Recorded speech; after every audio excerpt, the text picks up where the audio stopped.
Hello everyone, BPSC mentor के YouTube channel में आपका स्वागत है।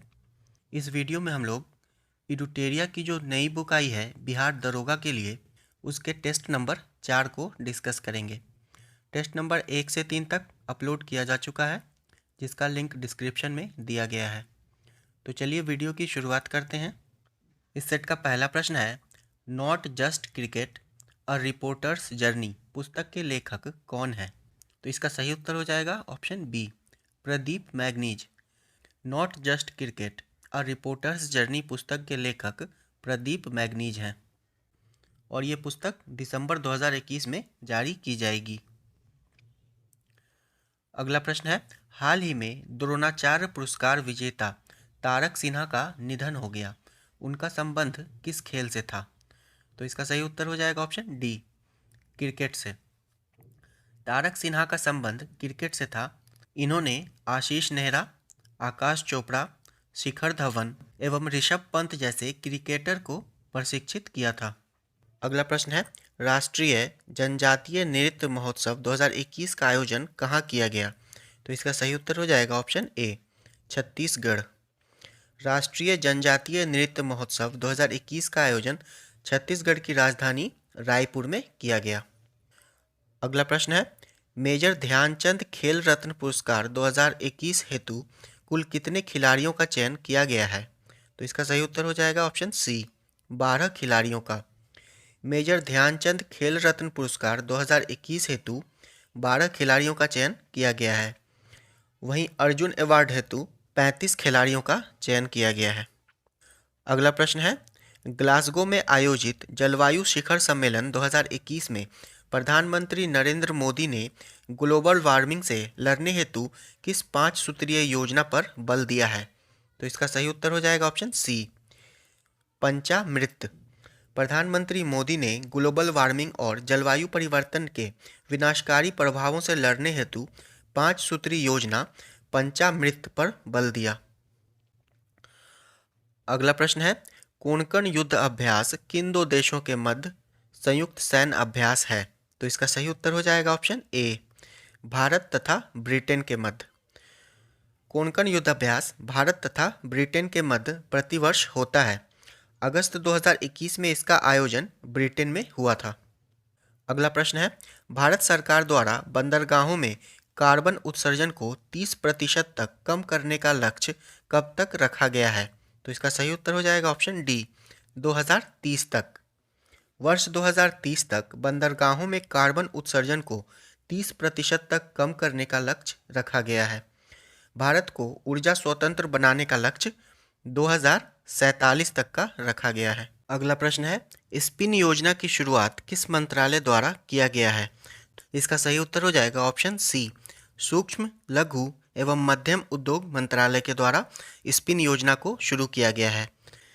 इस योजना की शुरुआत सूक्ष्म लघु एवं मध्यम उद्योग राज्य मंत्री भानु प्रताप सिंह ने वाराणसी में की और इस योजना का उद्देश्य शिशु मुद्रा योजना के तहत पंजीकृत कुम्हारों एवं बुनकरों को ऋण उपलब्ध कराना है। अगला प्रश्न है, आर्थिक सर्वेक्षण 2020-21 के अनुसार संपूर्ण भारत की गरीबी दर क्या है? तो इसका सही उत्तर हो जाएगा ऑप्शन बी, 21.9%। आर्थिक सर्वेक्षण 2020-21 में किए गए घोषणा के अनुसार भारत की गरीबी दर 21.9% है, जबकि सबसे गरीब राज्य छत्तीसगढ़ है। अगला प्रश्न है, अंडर 23 विश्व कुश्ती चैंपियनशिप 2021 का आयोजन कहाँ किया गया? तो इसका सही उत्तर हो जाएगा ऑप्शन ए, बेलग्रेड में। अंडर 23 विश्व कुश्ती चैंपियनशिप 2021 का आयोजन बेलग्रेड में किया गया। भारत ने इस प्रतियोगिता में 1 रजत एवं 4 कांस्य पदक सहित कुल 5 पदक जीते। अगला प्रश्न है, ऑक्सफोर्ड डिक्शनरी द्वारा किस शब्द को वर्ड ऑफ द ईयर 2021 घोषित किया गया? तो इसका सही उत्तर हो जाएगा option D, wax. Oxford dictionary द्वारा वैक्स शब्द को वर्ड ऑफ द ईयर 2021 घोषित किया गया है। अगला प्रश्न है, विभाजन विभीषिका स्मृति दिवस कब मनाया जाता है? तो इसका सही उत्तर हो जाएगा ऑप्शन बी, 14 अगस्त को। देश में विभाजन के कारण विस्थापित लोगों एवं अपनी जान गंवाने वाले लोगों को श्रद्धांजलि देने के लिए केंद्र सरकार द्वारा 14 अगस्त को यह दिवस मनाने की घोषणा की गई है।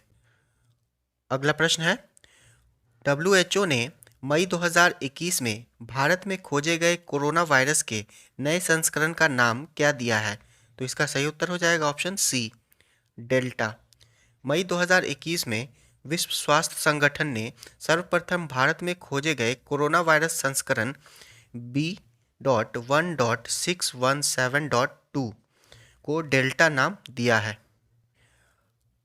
अगला प्रश्न है, चिकित्सा के क्षेत्र में वर्ष 2021 का नोबेल पुरस्कार किसे दिया गया?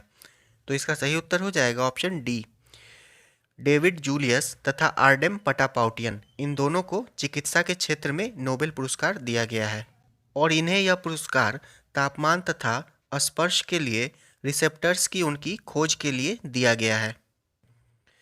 अगला प्रश्न है, भारत का सबसे बड़ा सोलर पार्क कहाँ स्थापित किए जाने की घोषणा की गई?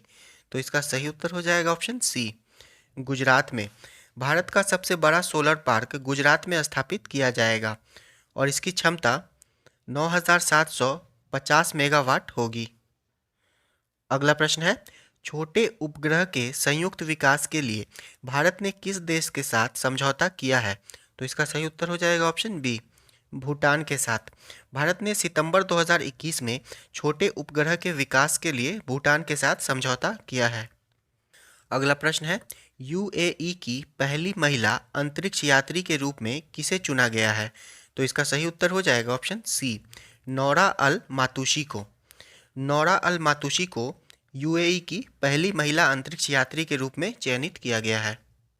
अगला प्रश्न है, अक्टूबर 2021 में बिहार विधानसभा के कितने सीटों पर उपचुनाव करवाए गए? तो इसका सही उत्तर हो जाएगा ऑप्शन ए, 2 सीटों पर। अक्टूबर 2021 में बिहार विधानसभा के 2 सीटों तारापुर जो कि मुंगेर में है तथा कुशेश्वर स्थान जो कि दरभंगा में है उपचुनाव करवाए गए। ये दोनों सीटें जदयू ने जीती।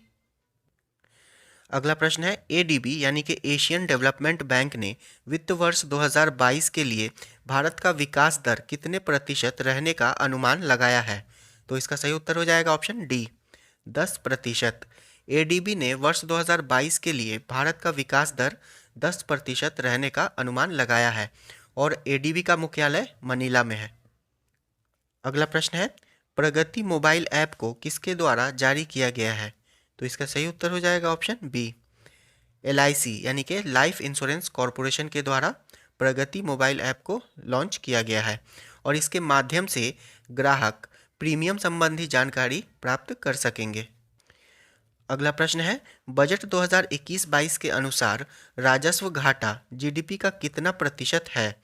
तो इसका सही उत्तर हो जाएगा ऑप्शन सी, 5.1%। बजट 2021-22 के आंकड़ों के अनुसार राजस्व घाटा जीडीपी का 5% तथा राजकोषीय घाटा जीडीपी का 6.8% है। अगला प्रश्न है, एनटीपीसी द्वारा भारत का पहला ग्रीन हाइड्रोजन फ्यूलिंग स्टेशन कहाँ स्थापित किया जाएगा? तो इसका सही उत्तर हो जाएगा ऑप्शन ए, लेह में।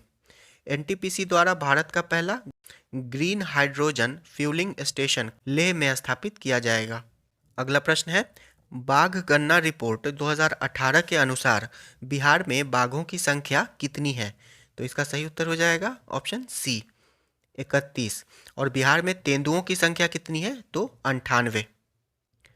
अगला प्रश्न है, भारत के किस राज्य में बच्चों के लिए पहला समाचार पत्र शुरू किया गया है? तो इसका सही उत्तर हो जाएगा ऑप्शन बी, असम में। भारत का पहला राज्य जिसने बच्चों के लिए समाचार पत्र शुरू किया है वो असम है और इस समाचार पत्र का नाम द यंग माइंड्स है। अगला प्रश्न है, मणिपुर के नए राज्यपाल कौन बने हैं? तो इसका सही उत्तर हो जाएगा option D, Shri L Ganesan. Manipur के नए राज्यपाल श्री एल गणेशन को बनाया गया है जबकि मिजोरम के राज्यपाल डॉक्टर कंभमपति हरिबाबू बने हैं। 26 से 30 तक मैथ के प्रश्न हैं जिसका उत्तर टेलीग्राम ग्रुप पर पोस्ट कर दिया जाएगा। 31 नंबर प्रश्न है, दिए गए विकल्पों में कौन प्राचीन वलित पर्वत का उदाहरण नहीं है? तो इसका सही उत्तर हो जाएगा ऑप्शन ए, एंडीज पर्वत। अरावली पर्वत, यूराल पर्वत आदि प्राचीन वलित पर्वत के उदाहरण हैं, जबकि एंडीज पर्वत, रॉकी, हिमालय आदि नवीन वलित पर्वत का उदाहरण है। और आप लोग कमेंट बॉक्स में बताइए कि एंडीज पर्वत कहाँ स्थित है। अगला प्रश्न है, किसी क्षेत्र को मरुस्थल माना जाएगा यदि, तो इसका सही उत्तर हो जाएगा ऑप्शन सी, वार्षिक वर्षा 25 सेंटीमीटर से कम हो। ऐसा क्षेत्र जिस स्थान पर औसत वार्षिक वर्षा 25 सेंटीमीटर से कम होती है, उस क्षेत्र को मरुस्थल की श्रेणी में रखा जाता है। अगला प्रश्न है, दिए गए विकल्पों में कौन सा यमुना की सहायक नदी नहीं है, तो इसका सही उत्तर हो जाएगा ऑप्शन सी, घाघरा यमुना की सहायक नदी नहीं है। चंबल, बेतवा एवं केन यमुना नदी की सहायक नदियां हैं। और यमुना नदी का उद्गम यमुनोत्री हिमनद के बंदर पूंछ चोटी के पास से होता है। अगला प्रश्न है, नंदा देवी चोटी भाग है, तो इसका सही उत्तर हो जाएगा ऑप्शन सी, गढ़वाल हिमालय का। नंदा देवी गढ़वाल हिमालय का भाग है, जिसकी ऊंचाई 7,816 मीटर है। यह भारत की तीसरी सबसे ऊंची चोटी है। और भारत की सबसे ऊंची चोटी केटू है, जिसकी ऊंचाई 8,611 मीटर है। और दूसरी सबसे ऊंची चोटी कंचनजंगा है, जिसकी ऊंचाई 8,598 मीटर है। अगला प्रश्न है, किस दर्रे से होकर ब्रह्मपुत्र नदी भारत में प्रवेश करती है, तो इसका सही उत्तर हो जाएगा ऑप्शन बी, यांगयाप दर्रा। भारत में ब्रह्मपुत्र नदी यांगयाप दर्रा से होकर प्रवेश करती है। ब्रह्मपुत्र नदी का उद्गम स्थल तिब्बत में मानसरोवर झील के पास से होता है। और ब्रह्मपुत्र नदी की सहायक नदियां मानस, दिबांग, लोहित, तीस्ता आदि हैं। अगला प्रश्न है, दिए गए विकल्पों में कौन एक मोरदार पर्वत का उदाहरण नहीं है, तो इसका सही उत्तर हो जाएगा ऑप्शन ए, अरावली। अरावली पर्वत एक अवशिष्ट पर्वत का उदाहरण है, जबकि रॉकी, हिमालय आदि नवीन वलित पर्वत का उदाहरण है। और अरावली की सबसे ऊंची चोटी गुरु शिखर है, जिसकी ऊंचाई 1,722 मीटर है। अगला प्रश्न है, भारत के कितने राज्य पड़ोसी देश नेपाल के साथ सीमा साझा करते हैं, तो इसका सही उत्तर हो जाएगा ऑप्शन सी, 5 राज्य। भारत के 5 राज्य पड़ोसी देश नेपाल के साथ सीमा साझा करते हैं, उत्तराखंड, उत्तर प्रदेश, बिहार, पश्चिम बंगाल और सिक्किम। अगला प्रश्न है, 90 ईस्ट रिज कहाँ पर स्थित है, तो इसका सही उत्तर हो जाएगा ऑप्शन ए, हिंद महासागर में। 90 ईस्ट रिज हिंद महासागर में स्थित है। इसकी खोज 1962 ईस्वी में की गई थी तथा इसकी लंबाई 5,000 किलोमीटर है और इसकी चौड़ाई 200 किलोमीटर है। अगला प्रश्न है, भीमराव अंबेडकर पक्षी विहार कहाँ स्थित है, तो इसका सही उत्तर हो जाएगा ऑप्शन सी, प्रतापगढ़ में। भीमराव अंबेडकर पक्षी विहार प्रतापगढ़ उत्तर प्रदेश में स्थित है। इसकी स्थापना 2003 में की गई थी। अगला प्रश्न है, खनिज पदार्थ अभ्रक के उत्पादन में भारत का कौन सा राज्य अग्रणी है, तो इसका सही उत्तर हो जाएगा ऑप्शन डी, आंध्र प्रदेश। अभ्रक के उत्पादन में आंध्र प्रदेश भारत का सबसे अग्रणी राज्य है। दूसरे नंबर पर उत्पादन की दृष्टि से अग्रणी राज्य राजस्थान है। आंध्र प्रदेश संपूर्ण भारत का लगभग 70% अभ्रक का उत्पादन करता है। अगला प्रश्न है, भारत में गरीबी के निर्धारण हेतु योजना आयोग ने किस वर्ष सुरेश तेंदुलकर समिति का गठन किया था, तो इसका सही उत्तर हो जाएगा ऑप्शन बी, 2004 में। योजना आयोग ने 2004 में सुरेश तेंदुलकर की अध्यक्षता में एक समिति का गठन किया था, जिसका उद्देश्य भारत में गरीबी रेखा तथा गरीबी के संबंध में अनुमान प्रस्तुत करना था। इस समिति ने वर्ष 2009 में अपनी रिपोर्ट प्रस्तुत की थी।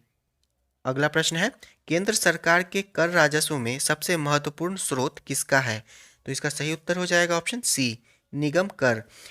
केंद्र सरकार के कर राजस्व में सर्वाधिक योगदान निगम कर का है। अगला प्रश्न है, यहाँ पर सही मिलान करना है, तो प्राथमिक क्षेत्र के अंतर्गत मधुमक्खी पालन आता है, द्वितीय क्षेत्र के अंतर्गत जूते का कारखाना हो जाएगा और तृतीय क्षेत्र के अंतर्गत सलाहकारी संस्था। इसका सही उत्तर हो जाएगा ऑप्शन ए, 2, 3, 1। अगला प्रश्न है, सर्वप्रथम मानव विकास सूचकांक को किसने प्रस्तुत किया था, इसका सही उत्तर हो जाएगा ऑप्शन बी, महबूब उल हक ने। मानव विकास सूचकांक को सर्वप्रथम 1991 में पाकिस्तान के अर्थशास्त्री महबूब उल हक ने विकसित किया था। अगला प्रश्न है, नास्दाक निम्न में से किस देश का शेयर मूल्य सूचकांक है? तो इसका सही उत्तर हो जाएगा ऑप्शन ए, यूएसए का। नास्दाक यूएसए का शेयर मूल्य सूचकांक है। अगला प्रश्न है, संजय डुबरी बाघ अभयारण्य किस राज्य में स्थित है? तो इसका सही उत्तर हो जाएगा ऑप्शन सी, मध्य प्रदेश में। संजय डुबरी बाघ अभयारण्य मध्य प्रदेश में स्थित है। मध्य प्रदेश को टाइगर स्टेट के नाम से भी जाना जाता है और मध्य प्रदेश में अन्य बाघ अभयारण्य बांधवगढ़, पन्ना, सतपुड़ा तथा कान्हा आदि हैं। अगला प्रश्न है, पश्चिम बंगाल का रानीगंज प्रसिद्ध है, तो किस लिए प्रसिद्ध है? इसका सही उत्तर हो जाएगा ऑप्शन डी, कोयला क्षेत्र के लिए। पश्चिम बंगाल का रानीगंज कोयला क्षेत्र के लिए प्रसिद्ध है। यहाँ से प्राप्त कोयला उत्तम श्रेणी का होता है, परंतु इन कोयले में नमी की मात्रा अधिक होती है। अगला प्रश्न है, जुगाली करने वाले पशुओं से कौन सी गैस का निस्सरण होता है? तो इसका सही उत्तर हो जाएगा ऑप्शन बी, मीथेन गैस का। अगला प्रश्न है, कार्बन टैक्स लगाने वाला विश्व का पहला देश कौन सा है? तो इसका सही उत्तर हो जाएगा option B, Finland. Carbon tax लगाने वाला विश्व का पहला देश फिनलैंड है। वर्ष 1990 में पहली बार फिनलैंड ने पर्यावरण संरक्षण हेतु कार्बन टैक्स लगाया था। अगला प्रश्न है, अंटार्कटिका के ऊपर ओजोन छिद्र का पता पहली बार कब लगाया गया था? तो इसका सही उत्तर हो जाएगा ऑप्शन डी, 1985 में। सर्वप्रथम 1985 में ब्रिटेन के एक दल ने टोटल ओजोन मैपिंग स्पेक्ट्रोमीटर की मदद से अंटार्कटिका के ऊपर ओजोन छिद्र का पता लगाया था। अगला प्रश्न है, संविधान सभा के प्रारूप समिति के अध्यक्ष कौन थे? तो इसका सही उत्तर हो जाएगा option D, Bhimrao Ambedkar. Doctor Bhimrao Ambedkar संविधान सभा के प्रारूप समिति के अध्यक्ष थे। डॉक्टर राजेंद्र प्रसाद ये नियम समिति तथा संचालन समिति के अध्यक्ष थे। जवाहरलाल नेहरू संघ संविधान समिति, संघ शक्ति समिति आदि के अध्यक्ष थे और सरदार वल्लभ भाई पटेल सलाहकार समिति तथा प्रांतीय संविधान समिति के अध्यक्ष थे। अगला प्रश्न है, भारतीय संविधान में न्यायिक पुनरावलोकन की व्यवस्था किस देश के संविधान से लिया गया है? तो इसका सही उत्तर हो जाएगा ऑप्शन ए, अमेरिका से। भारतीय संविधान में न्यायिक पुनरावलोकन की व्यवस्था अमेरिका के संविधान से लिया गया है। अगला प्रश्न है, वित्त विधेयक के बारे में विशेष उपबंध संविधान के किस अनुच्छेद में वर्णित है? तो इसका सही उत्तर हो जाएगा ऑप्शन बी, अनुच्छेद 117 में। संविधान के अनुच्छेद 117 में वित्त विधेयक के बारे में विशेष उपबंध किया गया है, जबकि अनुच्छेद 280 के अंतर्गत वित्त आयोग की व्याख्या की गई है। अगला प्रश्न है, निम्न में से कौन समवर्ती सूची का विषय नहीं है? तो इसका सही उत्तर हो जाएगा ऑप्शन सी, कारागार। कारागार राज्य सूची का विषय है, जबकि आर्थिक नियोजन, परिवार नियोजन तथा विवाह विच्छेद आदि समवर्ती सूची के विषय हैं। अगला प्रश्न है, संघ और राज्यों के अधीन सेवाएं संविधान के किस भाग में उल्लेखित किया गया है? तो इसका सही उत्तर हो जाएगा ऑप्शन सी, भाग 14 में। संघ और राज्यों के अधीन सेवाएं संविधान के भाग 14 में उल्लेखित हैं। भाग 11 में संघ और राज्यों के बीच संबंध, भाग 13 में भारत के राज्य क्षेत्र के भीतर व्यापार, वाणिज्य एवं समागम तथा भाग 20 संविधान संशोधन से संबंधित है। अगला प्रश्न है, सूची 1 को सूची 2 से सुमेलित कीजिए। बंदी प्रत्यक्षीकरण, इसका हो जाएगा हमें शरीर चाहिए। दूसरा है परमादेश, इसका हो जाएगा हम आदेश देते हैं। तीसरा है प्रतिषेध, यानी कि अधीनस्थ न्यायालय के लेख। तीसरा है अधिकार परीक्षा, मतलब किस अधिकार से। और संविधान के अनुच्छेद 32 के तहत सर्वोच्च न्यायालय रिट जारी करता है और संविधान के अनुच्छेद 226 के तहत उच्च न्यायालय रिट जारी करता है। इसका सही उत्तर हो जाएगा ऑप्शन डी, 4, 3, 2, 1। अगला प्रश्न है, निम्नलिखित में से राष्ट्रपति के उम्मीदवार के लिए आवश्यक नहीं है? तो इसका सही उत्तर हो जाएगा ऑप्शन ए, पढ़ा लिखा होना। संविधान के अनुच्छेद 58(1) के अंतर्गत राष्ट्रपति निर्वाचित होने के लिए अर्हताओं का उल्लेख किया गया है। इसके अनुसार राष्ट्रपति उम्मीदवार के लिए पढ़ा लिखा होना अनिवार्य नहीं है। अगला प्रश्न है, संसदीय शासन में वास्तविक कार्यपालिका शक्ति निम्न में से किसके पास होती है? तो इसका सही उत्तर हो जाएगा ऑप्शन बी, प्रधानमंत्री के पास। भारतीय संविधान के अनुसार संसदीय शासन में वास्तविक या कार्यपालिका शक्ति प्रधानमंत्री के पास होती है। प्रधानमंत्री की नियुक्ति का उल्लेख अनुच्छेद 75 में किया गया है। अगला प्रश्न है, लोकसभा चुनाव में निर्वाचित होने के लिए किसी व्यक्ति के लिए न्यूनतम आयु सीमा कितनी होनी चाहिए? तो इसका सही उत्तर हो जाएगा ऑप्शन सी, 25 वर्ष।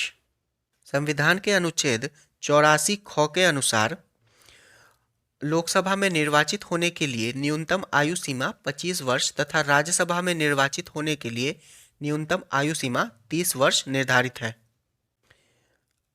अगला प्रश्न है, निम्नलिखित में से कौन एक संघीय बजट की तैयारी और उसे संसद में पेश करने के लिए उत्तरदायी है? तो इसका सही उत्तर हो जाएगा ऑप्शन ए, आर्थिक कार्य विभाग। केंद्रीय वित्त मंत्रालय का आर्थिक कार्य विभाग संघीय बजट की तैयारी और उसे संसद में पेश करने के लिए उत्तरदायी है। अगला प्रश्न है, उच्चतम न्यायालय में संविधान के निर्वाचन से संबंधित मामलों की सुनवाई करने के लिए न्यायाधीशों की संख्या कम से कम कितनी होनी चाहिए? तो इसका सही उत्तर हो जाएगा ऑप्शन ए, 5। उच्चतम न्यायालय में संविधान के निर्वाचन से संबंधित मामलों की सुनवाई करने के लिए न्यायाधीशों की संख्या कम से कम 5 होनी चाहिए। अगला प्रश्न है, संघ लोक सेवा आयोग की प्रथम महिला अध्यक्ष कौन थी? तो इसका सही उत्तर हो जाएगा option A, Rose M Bethune. श्रीमती रोज एम बैथ्यू संघ लोक सेवा आयोग की प्रथम महिला अध्यक्ष थीं, जो कि 1992 से 97 के बीच इस पद पर रहीं। यूपीएससी की स्थापना 1 अक्टूबर 1926 को की गई थी। अगला प्रश्न है, औरंगजेब के संबंध में निम्न में से कौन सा कथन असत्य है? तो इसका सही उत्तर हो जाएगा ऑप्शन बी, इसने गुरु अर्जुन देव को फांसी दिलवाया था। गुरु तेग बहादुर का इस्लाम धर्म नहीं स्वीकार करने के कारण औरंगजेब ने 1675 ईस्वी में दिल्ली में इसकी हत्या करवा दी थी, जबकि खुसरो की सहायता देने के कारण मुगल शासक जहांगीर के द्वारा सिखों के 5वें गुरु अर्जुन देव को फांसी दिया गया था। अगला प्रश्न है, निम्नलिखित में से कौन सुमेलित है? तो इसका सही उत्तर हो जाएगा ऑप्शन डी, सभी सुमेलित हैं। सूरत की संधि 1775, पुरंदर की संधि 1776 तथा देवगांव की संधि 1803। अगला प्रश्न है, अकबर द्वारा इलाही संवत की शुरुआत कब की गई थी? तो इसका सही उत्तर हो जाएगा ऑप्शन बी, 1583 ईस्वी में। अकबर द्वारा इलाही संवत की शुरुआत 1583 ईस्वी में की गई थी और दीने इलाही की स्थापना 1582 में की गई थी तथा मजहर की घोषणा 1579 ईस्वी में की गई थी और राजधानी लाहौर स्थानांतरित की गई थी 1585 में। अगला प्रश्न है, विजयनगर आने वाला प्रमुख विदेशी यात्री डोमिंग पायस किसके शासनकाल में भारत आया? तो इसका सही उत्तर हो जाएगा ऑप्शन डी, कृष्णदेव राय। डोमिंग पायस पुर्तगाल का यात्री था जिसने 1515 ईस्वी में विजयनगर साम्राज्य की यात्रा की थी और उस समय विजयनगर का शासक कृष्णदेव राय था। अगला प्रश्न है, वैदिक सभ्यता में आर्यों की प्रशासनिक इकाई को कितने भागों में बांटा गया था? तो इसका सही उत्तर हो जाएगा ऑप्शन बी, 5 भागों में, कुल, ग्राम, विश्व, जन और राष्ट्र। आर्यों द्वारा निर्मित सभ्यता वैदिक सभ्यता कहलाती है और यह एक ग्रामीण सभ्यता थी। अगला प्रश्न है, सिंधु घाटी सभ्यता का सबसे बड़ा स्थल कौन है? तो इसका सही उत्तर हो जाएगा ऑप्शन बी, मोहनजोदड़ो। सिंधु घाटी सभ्यता का सबसे बड़ा स्थल मोहनजोदड़ो है, जबकि भारत में सबसे बड़ा स्थल राखी गढ़ी है, जो घग्गर नदी के किनारे हरियाणा राज्य में स्थित है। अगला प्रश्न है, ऋग्वैदिक कालीन नदियों में सदा नीरा किस नदी का प्राचीन नाम है? तो इसका सही उत्तर हो जाएगा ऑप्शन डी, गंडक। ऋग्वैदिक नदियों में गंडक नदी को सदा नीरा कहा जाता था। झेलम नदी को वतीस्ता, व्यास नदी को विपाशा तथा सतलज नदी को शत्रुद्री के नाम से जाना जाता था। अगला प्रश्न है, महात्मा बुद्ध ने सर्वाधिक उपदेश कहाँ दिए थे? तो इसका सही उत्तर हो जाएगा ऑप्शन ए, श्रावस्ती में। महात्मा बुद्ध ने अपना पहला उपदेश सारनाथ में दिया था और इसे बौद्ध धर्म में धर्मचक्र प्रवर्तन कहा जाता है, जबकि महात्मा बुद्ध ने सर्वाधिक उपदेश कौशल देश की राजधानी श्रावस्ती में दिया था। अगला प्रश्न है, किस स्थान पर साइमन विरोधी जुलूस का नेतृत्व करते हुए लाला लाजपत राय पुलिस द्वारा लाठीचार्ज में घायल हुए थे? तो इसका सही उत्तर हो जाएगा ऑप्शन ए, लाहौर।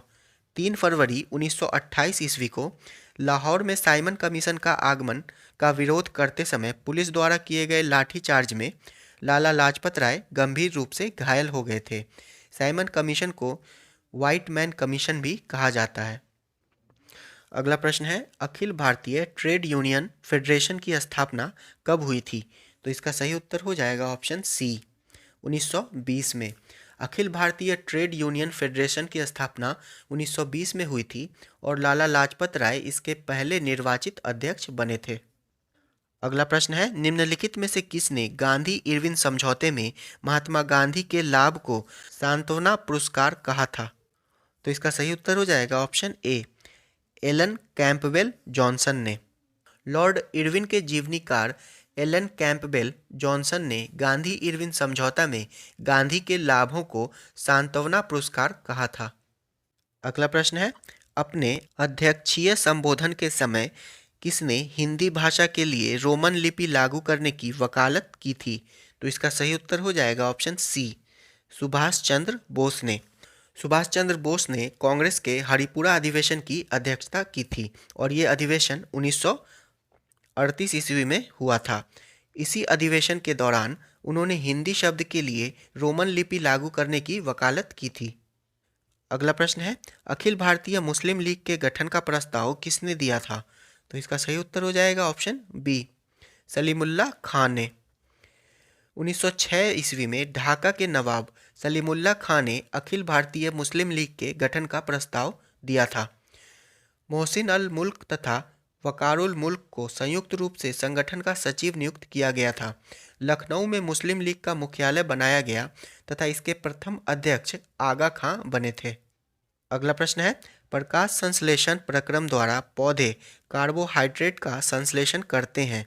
यह कार्बोहाइड्रेट निम्न में से किससे मिलकर बना होता है? तो इसका सही उत्तर हो जाएगा ऑप्शन डी, ऑक्सीजन, कार्बन एवं हाइड्रोजन।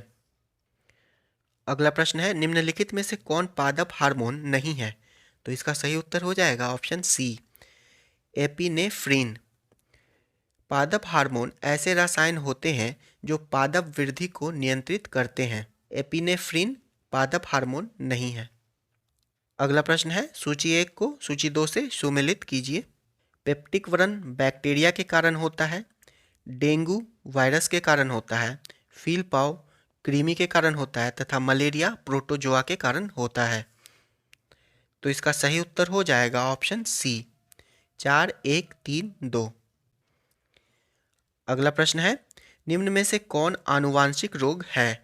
तो इसका सही उत्तर हो जाएगा ऑप्शन डी, हीमोफीलिया, थैलेसीमिया तथा सीजोफ्रेनिया, ये तीनों ही आनुवांशिक रोग हैं।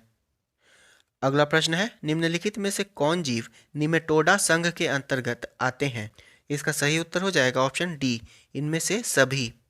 एस्कैरिस, फिलेरिएसिस तथा पिनवर्म, ये सभी निमेटोडा संघ के अंतर्गत आते हैं।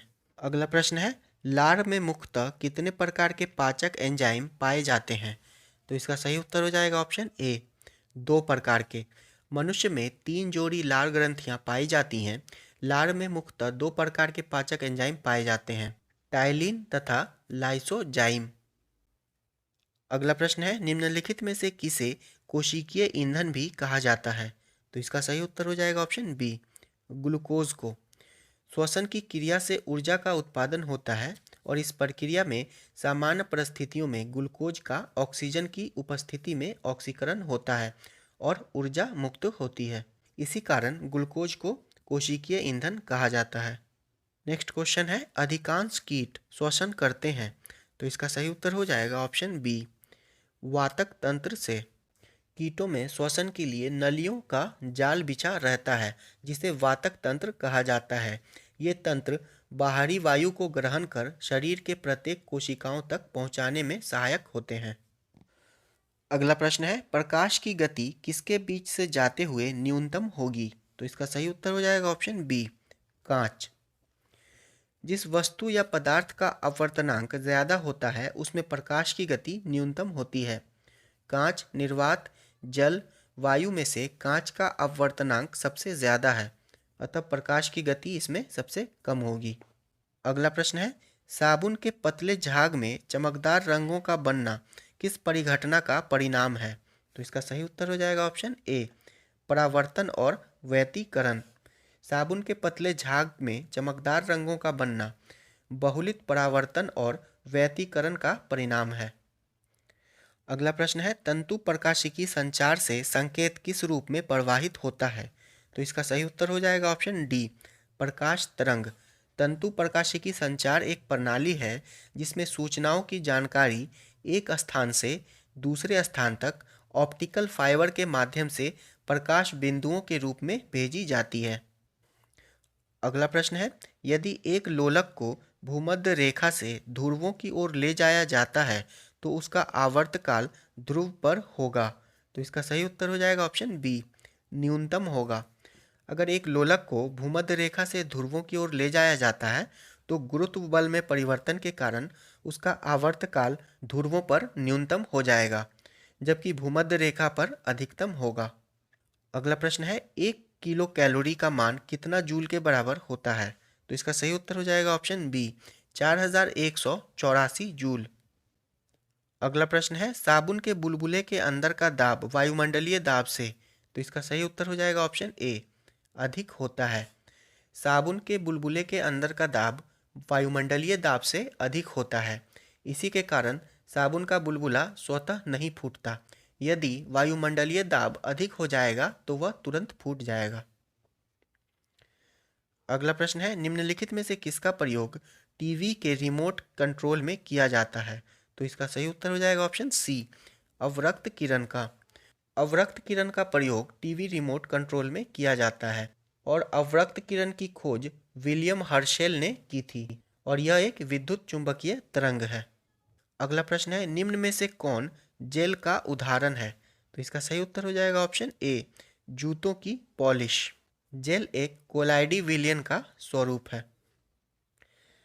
अगला प्रश्न है, किस अक्रिय गैस को छोड़कर सभी उत्कृष्ट गैसों के परमाणु की अंतिम कक्षा में 8 इलेक्ट्रॉन विद्यमान है? तो इसका सही उत्तर हो जाएगा ऑप्शन ए, हीलियम। सभी उत्कृष्ट गैसों की संख्या 6 है, helium, neon, argon, krypton, xenon तथा रेडॉन। चूंकि हीलियम के परमाणु में एक ही कक्षा होती है इसलिए 2 इलेक्ट्रॉन के साथ वह पूर्ण है। अगला प्रश्न है, अम्ल धातु कार्बोनेट के साथ अभिक्रिया करके निम्न में से कौन सा गैस निर्माण करता है? तो इसका सही उत्तर हो जाएगा ऑप्शन सी, कार्बन डाइऑक्साइड। अम्ल धातु कार्बोनेट एवं हाइड्रोजन कार्बोनेट के साथ अभिक्रिया करके लवण, जल तथा कार्बन डाइऑक्साइड का निर्माण करता है। अगला प्रश्न है, निम्नलिखित में से किसे चाकू से काटा जा सकता है? तो इसका सही उत्तर हो जाएगा ऑप्शन डी, सोडियम तथा पोटेशियम। इन दोनों को चाकू से काटा जा सकता है। लोहा, निकेल, कोबाल्ट आदि अत्यंत कठोर धातुएं हैं, जबकि पोटेशियम और सोडियम अत्यंत मुलायम धातु होती है और इसे चाकू से काटा जा सकता है। अगला प्रश्न है, निम्न में से हाइड्रोजन का रेडियो सक्रिय समस्थानिक तत्व है? तो इसका सही उत्तर हो जाएगा ऑप्शन सी, ट्राइटियम। हाइड्रोजन के 3 समस्थानिक होते हैं, प्रोटियम, ड्यूटीरियम तथा ट्राइटियम। तीनों समस्थानिकों में ट्राइटियम रेडियो सक्रिय है। ट्राइटियम के एक परमाणु में 2 इलेक्ट्रॉन, 1 प्रोटॉन तथा 2 न्यूट्रॉन होते हैं। अगला प्रश्न है, एसिटिलीन का रासायनिक सूत्र है? तो इसका सही उत्तर हो जाएगा ऑप्शन डी, C2H2।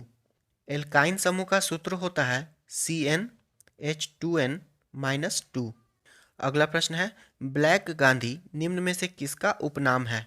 तो इसका सही उत्तर हो जाएगा option D, Martin Luther King का। Black Gandhi Martin Luther King का उपनाम है।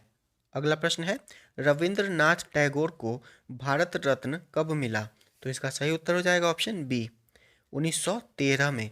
रविंद्रनाथ टैगोर को नोबेल पुरस्कार 1913 में मिला था और इन्हें इनकी रचना गीतांजलि के लिए यह पुरस्कार दिया गया था। और रविंद्रनाथ टैगोर को गुरुदेव के नाम से भी जाना जाता है। और रविंद्रनाथ टैगोर एशिया के प्रथम नोबेल पुरस्कार से सम्मानित व्यक्ति हैं। अगला प्रश्न है, ऑस्कर के लिए नामित प्रथम भारतीय फिल्म है? तो इसका सही उत्तर हो जाएगा ऑप्शन ए, मदर इंडिया। ऑस्कर के लिए नामित प्रथम भारतीय फिल्म मदर इंडिया है। इस सेट का आखिरी प्रश्न है, विश्व शिक्षक दिवस किस तिथि को मनाया जाता है? तो इसका सही उत्तर हो जाएगा ऑप्शन बी, 5 अक्टूबर को। विश्व शिक्षक दिवस 5 अक्टूबर को मनाया जाता है। वहीं राष्ट्रीय शिक्षक दिवस 5 सितंबर को मनाया जाता है। डॉक्टर राधाकृष्ण के जन्मदिन पर राष्ट्रीय शिक्षक दिवस मनाया जाता है। ये वीडियो यहीं समाप्त होता है। अगर वीडियो पसंद आया हो तो प्लीज़ इसे लाइक कर दीजिएगा और चैनल पर पहली बार आए हैं तो इसे सब्सक्राइब भी कर लीजिएगा। धन्यवाद।